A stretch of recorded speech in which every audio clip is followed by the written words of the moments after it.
बोलो। रावण वहां बैठा है, चर्चा कर रहा है, और इतने में वो सेविका ने आकर के बात कर दी। रावण ने पूछा कि तुम कौन? तो उसने कह दिया कि मैं राजा की पटरानी उपरंभा की सेविका हूँ, दासी हूँ, और उन्होंने ही मुझे भेजा है। बोले क्यों भेजा है, क्या बात है भाई, किस लिए आई हो? तो उसने सोचा कि अब कह ही देती हूँ, अब शर्माना क्या। बोली महाराज मैं सही बात कहूँ, मेरी रानी जो है ना वो आपके पीछे पागल है। आपको उसने देखा नहीं है, लेकिन आपका नाम सुन करके बस आपके पीछे ऐसी पागल है कि उसकी ऐसी इच्छा है कि आपके साथ संबंध करे। रावण ने तो एकदम ये बात सुनी और अपने भाई के सामने देख करके जरा सी स्माइल दी होगी, और बोले उसने ये बात रख दी कि यदि आप तैयार हो जाते हैं तो मेरी महारानी, उनके पास यह अशाली विद्या है कि जिस विद्या के द्वारा अग्नि के किले का शमन हो सकता है और आप अंदर जा सकते हो, और फिर नल को जीतना आपके बाएं हाथ की चपटी का काम है।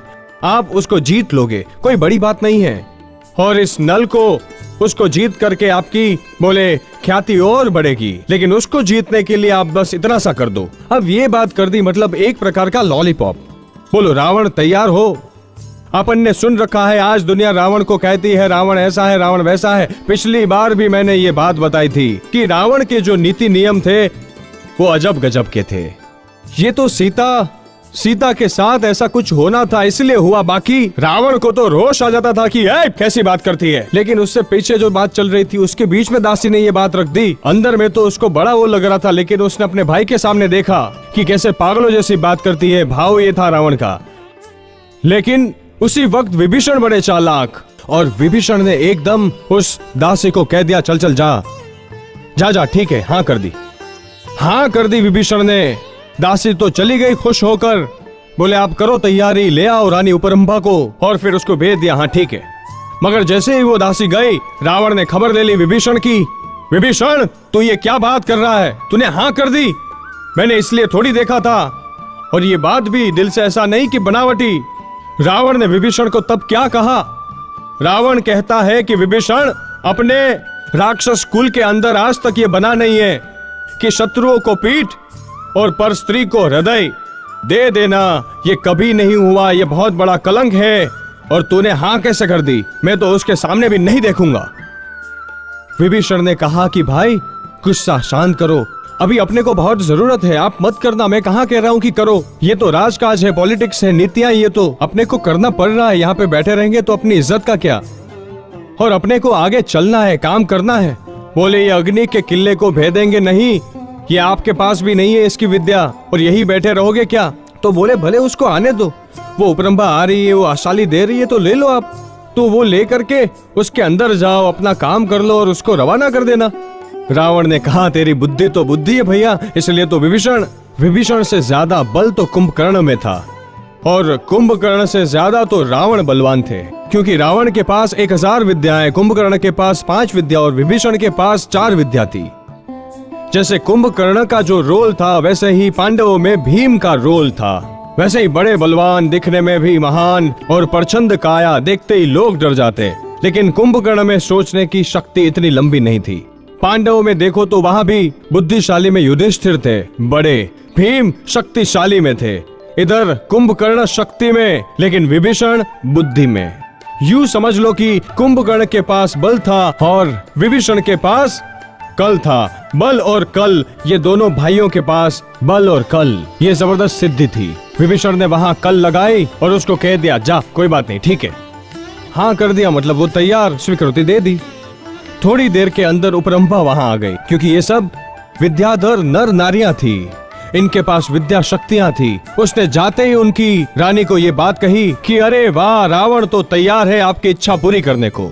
उपरंभा फौरन आती है। विभीषण, कुंभकर्ण सब बैठे हैं, दोनों ने उससे आशाली विद्या ले ली।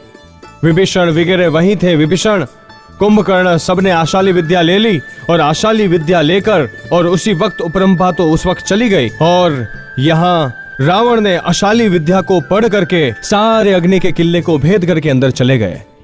नल कुबेर को तो पता ही नहीं चला क्योंकि वो अनजान था। उसी की पत्नी ऐसी निकली बेवफा, उसको भी नहीं मालूम था। लेकिन अब आ तो गया है तो ठीक है भाई, युद्ध तो करना ही पड़ेगा। किया युद्ध, लेकिन नल कुबेर रावण के सामने तो कोई टिकने का था ही नहीं। उसके पास प्लस पॉइंट था कि वो आशाली विद्या से अग्नि का किला बना के रखा था, तो उसको कोई शत्रु परास्त नहीं कर सकता या उसको कोई हानि नहीं पहुंचा सकता। लेकिन उपरंभा के द्वारा आशाली विद्या मिलने पर अग्नि किला शांत कर दिया रावण ने। रावण जब पहुंच गया, युद्ध तो किया थोड़ी देर, उसमें नल कुबेर हारा और रावण की शरणागति स्वीकारी। नल कुबेर राजा ने शरणागति स्वीकारी। फिर रावण ने कहा कि बस तू मेरी आज्ञा में रहे, मुझे तेरा राज्य नहीं चाहिए, तू अपना राज्य संभाल। तो वापस वहां का दुर्लंधपुर का राज्य दे दिया और रावण नल जो है उसको अपने आवास में ले गया, उसकी खातिर तवज्जा करने के लिए। उसके बाद ये उपरंभा रावण को मौका देखकर आ जाती है, वो ले जाती है अंदर, चलो ये देखो वो देखो। अरे क्या देखना क्या है, मेरे को दिया था वचन, मेरे को जो वचन दिया था ना। अरे बोले कैसा वचन और कैसी बात, छोड़िए सब फालतू की बात, कैसा वचन कैसी बात। तू छोड़, पर स्त्री के बारे में तो मैं ऐसा सोच भी नहीं सकता हूं, तो आपने ऐसा कैसे। तो बोले तू भी ऐसा मत कर, ये कलंक मत लगा पर पुरुष पर ये करके, तू मत कर ऐसा, तू तो मेरी बहन जैसी है। ऐसा करके उसको एकदम उसका काम ठंडा किया और रावण वहां से आगे बढ़ जाता है। उपरंभा को समझा दिया कि ऐसा अपने को नहीं करना चाहिए, तेरा पति है फिर भी तू क्यों पर पुरुष के पीछे पड़ रही है, और तेरे को मेरे लिए ऐसा सोचना भी नहीं चाहिए। मैं तेरे लिए कभी ऐसा नहीं करूंगा, ये पाप मैं कर ही नहीं सकता हूँ। रावण ने 6000 राजकुमारियों से शादी कर ली, उसके बाद और कई राजकुमारियां मिली, लेकिन रावण ने ऐसे गलत काम कभी नहीं किए। रावण बोले मैं कभी नहीं कर सकता, रावण बोले मैं तेरे को टच भी नहीं करूंगा और न मैं तुझे करने दूंगा। उपरंभा की काम वासना आखिर शांत हो गई। रावण आगे बढ़ते हैं। अब उसका लक्ष्य था रत्नपुर में इंद्र का साम्राज्य। सहस्त्रार राजा की बात चली कि अश्निवेग वहां के जो राजा थे, उन्होंने फिर सहस्त्रार को राजा बनाया और सहस्त्रार के बाद सहस्त्रार का जो बेटा था इंद्र ने आकर के अपना आधिपत्य जमा लिया था और इतना बलवान हो गया था कि चारों तरफ इंद्र ने अपनी सेना खड़ी कर ली थी। देवलोक का ही जैसे इंद्र हो इस तरह से वो रह रहा था, वैसे भी बलवान था, वो ताकतवर था, काफी विद्याएं थी उसके पास, शक्तियां थी उसके पास। तो इंद्र को समाचार मिलते हैं अब रावण आ रहा है। सहस्त्रार इंद्र को बुलाता है अपने बेटे को और कहता है सहस्त्रार, क्योंकि सहस्त्रार अब बूढ़े हो चुके हैं, कि बोला बेटा सहस्त्रार तू अजय है, पराक्रमी है, खूब सब समझता हूँ, आज तक तूने सबको जीत जीत करके अपने अधीन कर लिए, लेकिन रावण है, रावण के सामने मत पड़। रावण आ रहा है तेरे से युद्ध करने। जैसे रावण वहां से निकलता है दुर्लंधपुर से, समाचार मिल जाते हैं इधर रत्नपुर के अंदर भी कि रावण का लक्ष्य रत्नपुर है और इंद्र है। तो सहस्त्रार राजा ने अपने बेटे इंद्र को समझाया कि बेटा तू समझ, रावण अब ये चढ़ती पड़ती सबकी है, सब दिन एक जैसे किसी के नहीं रहते। अभी तक आज तक तेरा समय था, तेरा टाइम पूरा हो चुका है और वो टाइम वो था कि रावण के बाप दादा, उनको अपन ने जेल में कर दिया था, उनके पूरे राज्य को हड़प लिया। अब रावण के सामने दुनिया में कोई नहीं पहुंच सकता है, रावण के सामने कोई नहीं पहुंच सकता है। तो तू भी रावण की शरणागति स्वीकार ले और ज्यादा अच्छा होगा कि तेरी अत्यंत रूपवान बेटी है रूपवती, उसका नाम था, इंद्र की एक पुत्री थी राजकुमारी रूपवती। सहस्त्रार ने कहा कि तेरी बेटी की शादी तू रावण से कर और रावण के साथ दोस्ती का हाथ बढ़ा ले, तुझे फायदा है। लेकिन इंद्र भी, जहां इंसान के पास ताकत आती है ना, वहां अभिमान आ जाता है और वो ताकत किसी के पास रूप की होती है, किसी के पास बल की होती है, किसी के पास सत्ता की होती है, किसी के पास धन की होती है। इंद्र के पास सब कुछ था, जैसे रावण के पास सब कुछ था वैसे इंद्र के पास भी। रावण भी अपने अभिमान में, इंद्र भी अपने अभिमान में, लेकिन इंद्र से बहुत बलवान ये रावण हो सकता था। ये बात सहस्त्रार ने अब समझ ली थी और सहस्त्रार ने कहा बेटा तू मान जा, तू समझ ले, तू रावण का सामना मत कर और रावण का सामना करके तुझे मिलना भी कुछ नहीं है। तुझे सब कुछ खोना है। लेकिन उसको तो अभिमान था, नशा था। अरे पिताजी, आप भी ऐसी सलाह देते हो? उस दुश्मन को मेरी बेटी दे दूं?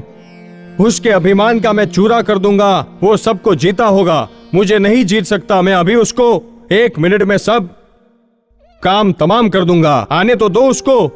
इतने में तो ये अभी चर्चा चल रही थी बाप बेटे के अंदर, और लोग बोलते हुए आते हैं। हाहाकार मच जाता है पूरे रत्नपुर के अंदर। रावण का काफिला निकलता है। चित्कार फुटकार हो गई कि रावण आया, रावण आया। अंदर समाचार आ गए, ये भी निकलता है रावण से युद्ध करने के लिए तैयार होके। अब इनमें दोनों में खूंखार युद्ध सैनिकों में होते हैं, आपस में सेनापतियों में होते हैं। और इसी तरह से उसके पास एरावण हाथी था। इंद्र के पास एरावण हाथी था, वो भी देवाधिष्ठित हाथी, क्योंकि उसने इसलिए तो इंद्र सभा पूरी बना रखी थी। जो देवलोक के इंद्र के पास होते थे एरावण हाथी, ऐसा इस इंद्र के पास एरावण हाथी था। इसलिए तो इंद्र ने अपनी सभा बना रखी थी। जो देवलोक के देव इंद्र के पास होते थे एरावण हाथी, ऐसा ही इस इंद्र के पास हाथी आ गया था। ये एरावण हाथी पर बैठा, रावण भुवन अलंकार हाथी पर बैठा, और सामने सामने आ गए दोनों। इन दोनों के युद्ध चल रहे हैं, कई दिनों तक युद्ध चलते हैं, लेकिन हार जीत होती नहीं, क्योंकि रावण बलवान तो इंद्र भी बलवान, और उसको भी अपनी ताकत पर इतना गुमान था, इतना ही गर्व था उसे, इसीलिए तो बात मानने को तैयार नहीं। लेकिन रावण के पास एक और बात थी। जैसा सहस्त्र किरण उसको वो अपने बाहुबल से नहीं जीत सका, तो उसने छल से, विद्या बल से जीता। नहीं तो दोनों के बाहुबल नियम थे राजा के कि भाई जैसे शक्ति सामने की वैसी अपन लगाओ, बल से बल, कल से कल।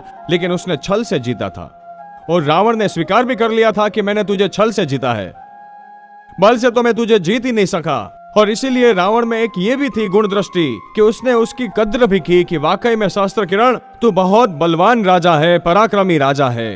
और यही नौबत इधर भी आई।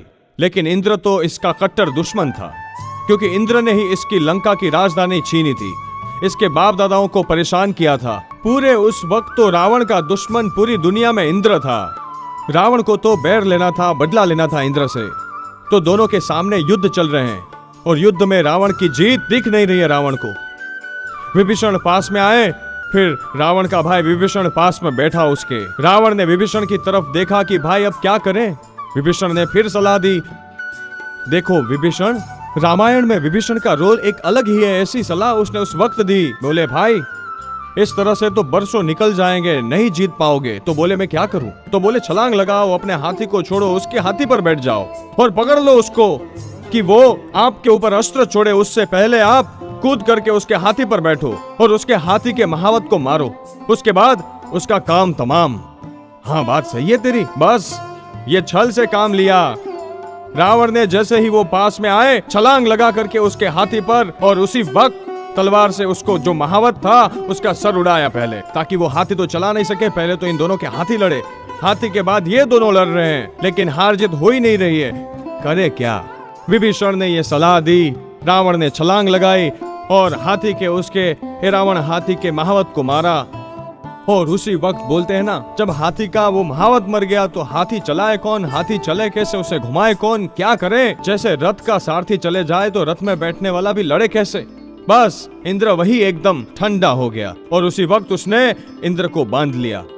इंद्र को डोरे से बांध लिया कस के टाइट, और बांध करके बस उसको तो काम हो गया। उसका तो लक्ष्य यही था, लंका में ले आना। रावण ने इंद्र के रत्नपुर को जीता, अपने आदमियों को वहां बिठाया और उसको बांध करके लंका में ले आता है। लंका में ला करके उसको बंदी बना लिया। अब इधर बेटे को बाप ने बहुत समझाया था कि बेटा मान जा, मत कर युद्ध, लेकिन बाप की नहीं सुनी। आखिर वो बंदी बना, हारा गया, बेइज्जती हुई, लंका गया। लेकिन सहस्त्रार जो राजा था, इसका इंद्र का पिता, उसको बेटे की याद आती है, उसको रहा नहीं जाता है। आखिर अपने बेटे के लिए वो चल करके फिर रावण के पास जाता है अपने परिवार के लिए, और हाथों की झोली फैला देता है कि महाराज कुछ भी हो जाए, मेरे बेटे की भिक्षा दे दो मुझको, मेरे बेटे को मुझे वापस दे दो। भिक्षा लेने को, मेरे बेटे की भीख लेने को आया हूं। रावण के पास सहस्त्रार को जाना पड़ा। आखिर रावण ने भी कह दिया ठीक है, लेकिन आंखों में तो भयंकर क्रोध की अग्नियां बरस रही थी, बदले की आग अंदर में भी, कि ये इंद्र अपने आप को भी बहुत बड़ा वो समझता था। लाके उसने अंदर में बंद कर दिया था। अब सहस्त्रार आ गए तो वो उनसे बहुत बड़े थे उम्र में भी। रावण ने कहा, महाराज सहस्त्रार, आप तो मेरे पिता तुल्य हैं, आप चूंकि आए हैं तो मैं आपकी बात नहीं टालूंगा, लेकिन एक बात है, मैं उसको छोड़ तो देता हूँ, आप ले जाओ भले इसे, लेकिन शर्त से, कंडीशनल। उसने हाँ की, एकदम नहीं। बोले मैं रिहा कर दूंगा, छोड़ दूंगा, लेकिन मैं ऐसे नहीं छोड़ूंगा। तो बोले कि फिर कैसे छोड़ोगे? तो उन्होंने कहा कि 3 शर्त, 3 काम करने पड़ेंगे। बोले क्या?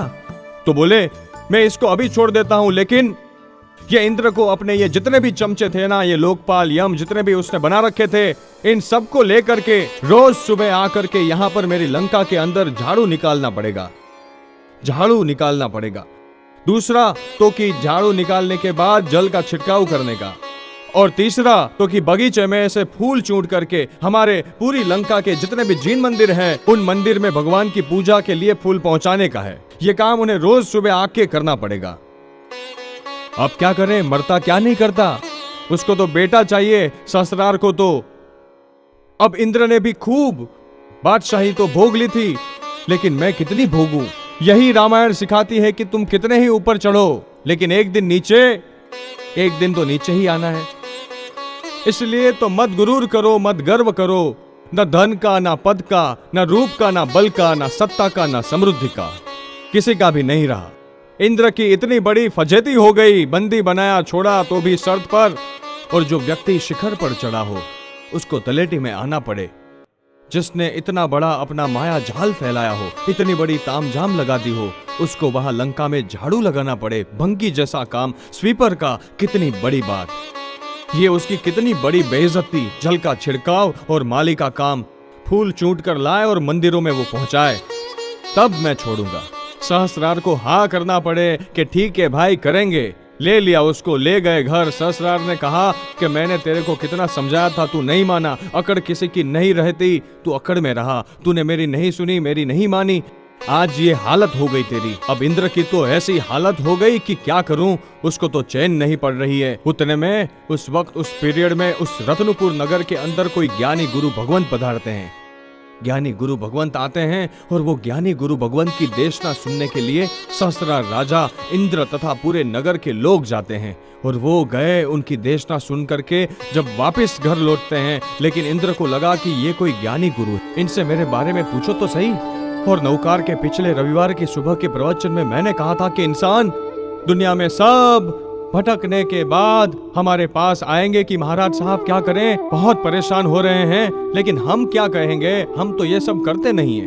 डोरे धागे, मंत्र तंत्र से बिल्कुल दूर, ये सब तुम्हारी दुनिया की रीत से कुछ नहीं होता है। रावण ने भी ये सब साधना की थी तो कोई आत्म कल्याण के लिए नहीं की थी, ये तो युद्ध के लिए की थी। इतनी साधनाएं यदि उसने अपनी आत्मा के लिए की होती तो उसका भी, लेकिन उसने तो अपने संसार के लिए की थी। तो इसलिए अपने यहाँ पर कहते हैं कि धर्म कभी संसार के लिए मत करो, धर्म तो अपनी आत्मा के कल्याण के लिए करो। धर्म होना ही उसी के लिए चाहिए। संसार में यदि मिल भी गए ना तो भी आप, यहाँ तो हारने वाला भी दुखी और जीतने वाला भी दुखी। यहाँ तो जिसको मिला है वो भी दुखी और जिसको नहीं मिला है वो भी दुखी है। यदि इस संसार की शोहरत मिल भी जाएगी, सुख समृद्धि मिल भी जाएगी, तो कुछ नहीं है, उसको मिलने के बाद दुर्गति में ही जाना है। इसलिए उसकी आस ही मत लगाओ। और इसीलिए बाली ने समझ करके ही छोड़ दिया अपनी आत्मा का कल्याण करने के लिए। वैश्रवण ने हार करके भी छोड़ दिया और दीक्षा का मार्ग पकड़ा और सब मोक्ष में गए। और नल कुबेर, उसने भी बाद में दीक्षा ले ली। अब ये इंद्र ये भी पूछ रहा है गुरु को कि मुझ में क्या कमी है, ये सब क्यों बना मेरे साथ, इतने ऊंचे पहुंचने के बाद आज मेरी ये हालत क्यों हो गई है, आज मैं किसी को मुंह नहीं दिखा सकता हूँ अपनी नगरी के अंदर, आज मेरी ऐसी हालत क्यों हो रही है। गुरु भगवान ने बताया कि ये सब कर्मों की कहानी है। पिछले जन्म में बांधे हुए अपने कर्म को अपने को भोगना पड़ेगा कि तूने ऐसे कर्म किए थे, क्या कर्म किया। तो इसका अधिकार बताया है इसके अंदर कि निर्वाण संगम नाम के कोई ज्ञानी गुरु भगवंत आए थे। निर्वाण संगम ज्ञानी गुरु, तो उन्होंने इंद्र को उसका पूर्व भव बताया कि पूर्व भव के अंदर अरिंजय नाम का नगर और उसके अंदर ज्वलन सिंह नाम के राजा थे, और उस ज्वलन सिंह नाम के राजा को वेगमती नाम की रानी थी और उनसे अहिल्या नाम की पुत्री हुई थी। अब उस अहिल्या पुत्री के लिए उन्होंने स्वयंवर रचा था। उस स्वयंवर के अंदर काफी राजा आए थे। उसमें 2 जगह के, एक चंद्रावर्त के राज्य का राजा आया था और एक सूर्यावर्त, चंद्रावर्त और सूर्यावर्त। तो उसमें बताया चंद्रावर्त का राजा था आनंदमाली और सूर्यावर्त का राजा था तड़ितप्रभ। और तड़ितप्रभ यानी कि तुम खुद। ये जो इंद्र था ये सूर्यावर्त राज्य का राजा था, तड़ितप्रभ उसका नाम। और ये भी आया था उस राजकुमारी से शादी करने के लिए। और चंद्रावर्त का राजा आनंदमाली भी आया था। अब दोनों आए, काफी राजा थे और राजकुमारी हर जगह घूमी, लेकिन तब उसको आनंदमाली पसंद आया तो आनंदमाली के गले में वरमाला डाल दी। आनंदमाली उसको ले गया, उससे शादी हो गई। तड़ितप्रभ लटकता रह गया। उसने बहुत सोचा था कि मुझे मिलेगी, मुझे मिलेगी, उसको नहीं मिली वो राजकुमारी। उसने मन के अंदर एक गांठ बांध ली वैर भावना की। अब इधर क्या होता है कि वो अपने राज्य में तो चला गया। आनंदमाली ने तो उसके साथ थोड़े दिन संसार भोग करके दीक्षा ले ली। दीक्षा लेकर के तो वो तब साधना करने लगे। लेकिन तब साधना करते करते घूमते घूमते एक बार वो सूर्यावर्त पर्वत पे उसके राज्य में पहुंचे। इसने उसको देखा तड़ितप्रभ ने, अरे ये वही है आनंदमाली, मैं जिस राजकुमारी को लेने गया था और ये आ गया था, मुझे नहीं मिली थी और उसको मिल गई थी, बस इसको मैं परेशान करूंगा। उसने साधु मुनि महाराज की अवहेलना की, उसको बहुत परेशान किया, मारा, खूब प्रताड़ित किया। उस वक्त उनके भाई भी उनके साथ थे। उनके भाई ने उनको समझाया पर तड़ितप्रभ नहीं माने। तो आखिर उसके भाई ने उसके ऊपर तेजोलेश्या छोड़ दी। लेकिन जब तेजोलेश्या से वो जलने लगा तो उस तड़ितप्रभ राजा की पत्नी ने उनसे करगड़ते हुए कहा कि नहीं नहीं, बचा लो, मेरे पति को मत मारो। तो उन्होंने फिर छोड़ा भी सही, लेकिन किस तरह से फिर वो बाद में मरता है और फिर मर करके संसार में भटकते भटकते तो बोले कि तू यहां आया, ये तू इंद्र बना है। और ये इंद्र बनने के बाद तूने जो ये गुरु महाराज की आशातना की थी, उनको बंदी बनाया, उनको मारा, बांधा, उनको बहुत दुख दिया। इस वजह से आज तेरी ये हालत हो गई है। ये कर्म तेरे आज उदय में आए हैं। तो कि अब मैं क्या करूं? तो क्या करना भैया कि कुछ मत करो। अब इन कर्मों से भले दुनिया के अंदर कर्म बलवान होंगे, कर्म सत्ता कितने ही बलवान हो, लेकिन कर्म सत्ता के ऊपर धर्म सत्ता है। कर्म सत्ता एक ऐसी की राजाओं को, महाराजाओं को, चक्रवर्तियों को भी रुलाया इसने। कर्म सत्ता ने बड़े बड़े चक्रवर्तियों को भी, बड़े बड़े महाराजाओं को भी क्या हालत कर दी है।